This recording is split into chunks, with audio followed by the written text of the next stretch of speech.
National college votes and look at the national numbers. We're going to win this race with a clear majority of the nation behind us. We've gotten over 74 million votes. Let me repeat that. 74 million votes. That's more than any presidential ticket has ever gotten in the history of the United States of America. And our vote total is still growing. We're beating Donald Trump by over 4 million votes. And that's the margin is still growing as well. One of the things I'm especially proud of is how well we've done across America. And we're going to be the first Democrat to win in Arizona in 24 years. We're going to be the first Democrat to win Georgia in 28 years. And we've rebuilt the Blue Wall in the middle of the country that crumbled just 4 years ago. Pennsylvania, Michigan, Wisconsin, the heartland of this nation. I know watching these vote tallies on TV moves very slow, and it's as slow as it goes, it can be numbing. But never forget, the tallies aren't just numbers. They represent votes and voters. Men and women who exercise their fundamental right to have their voice heard. And what's becoming clear each hour is that record number of Americans of all races, faiths, religions chose change over more of the same. They've given us a mandate for action on COVID, the economy, climate change, systemic racism. They made it clear they want the country to come together, not continue to pull apart. The people spoke. More than 74 million Americans. And they spoke loudly for our ticket. But while we're waiting for the final results, I want people to know we're not waiting to get the work done and start the process. Yesterday, Senator Harris and I held meetings with groups of experts on public health and the economic crisis this country is facing. That pandemic, as you also know, is getting more worrisome all across the country. Daily cases are skyrocketing, and it's now believed that we could see as many as 200,000 cases in a single day. The death toll is approaching 240,000 lives lost to this virus. That's 240,000 empty chairs, kitchen tables, and dining room tables all across America.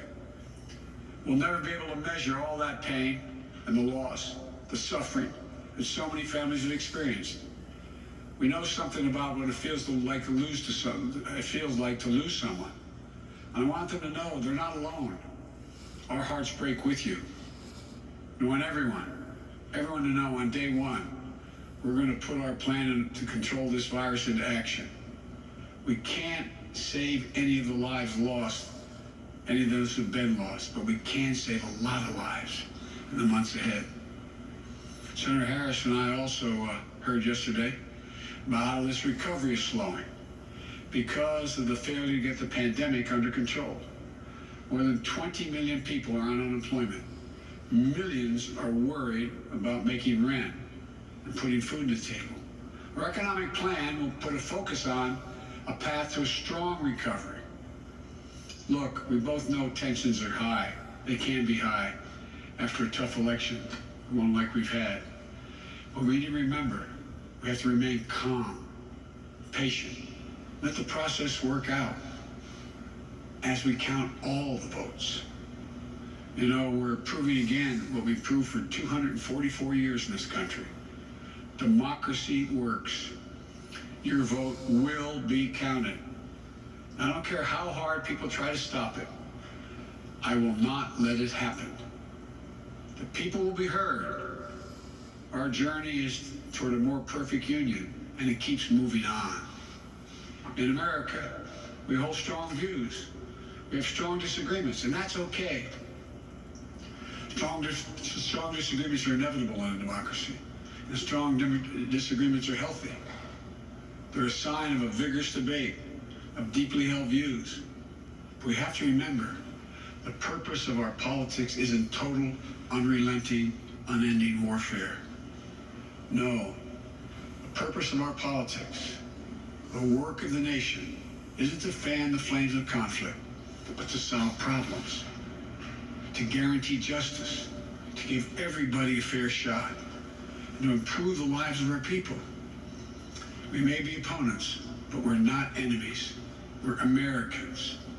No matter who you voted for, I'm certain of one thing. The vast majority of almost 150 million Americans who voted, they want to get the vitriol out of our politics. We're certainly not going to agree on a lot of issues, but at least we can agree to be civil with one another. We have to put the anger and the demonization behind us. It's time for us to come together as a nation to heal. It's not going to be easy, but we have to try. My responsibility as president will be to represent the whole nation. And I want you to know that I'll work as hard for those who voted against me as those who voted for me. That's the job. That's the job. It's called the duty of care for all Americans. We have serious problems to deal with, from COVID to the economy to racial justice to climate change. We don't have any more time to waste on partisan warfare. You know, and more than that, we have such an incredible opportunity to build the future we want for our kids and our grandkids. I've said many, many times, I've never been more optimistic about the future of this nation. There is no reason we can't own the 21st century. We just need to remember who we are. This is the United States of America. And there's never been anything we've been unable to do, unable to accomplish when we've done it together. I hope to be talking to you tomorrow. I want to thank you all, and may God bless you, and may God protect our troops. Good night.